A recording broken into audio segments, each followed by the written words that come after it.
The idea of bringing a large part of Oregon and a small part of Northern California into Idaho is gaining some traction at the Idaho legislature. Local News 8's Linda Larson talked to State Representative Barbara Ehart of Idaho Falls, one of the legislators that is interested in seeing if the Greater Idaho Plan should become a reality. That whole western, half of Oregon just has nothing in common with the Portland area. And you've got 80% of the land and 20% of the people being dictated to by, 80% of the people and 20% of the land. And this seems to be a conversation that's really taken hold. This week, several Oregon legislators and members of the grassroots group Citizens for a Greater Idaho will be meeting with Idaho's legislators to talk about moving up to 22 of Oregon's 36 counties into Idaho.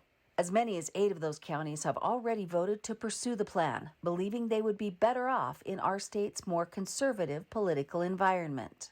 They have petitioned their government. They have petitioned the Oregon legislature and have gotten nowhere, and they've done it for years.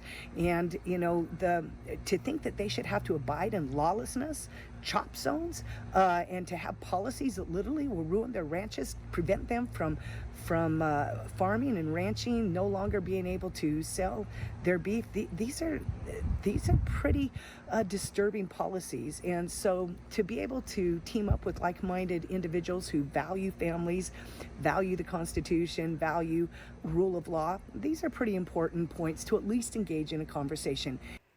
The plan would involve making a large part of Oregon and a smaller area in Northern California part of the state of Idaho, making Idaho the 3rd largest state in the U.S. Now, it's a long shot because shifting the boundaries would take the approval of both the Oregon and Idaho legislatures, as well as approval of Congress.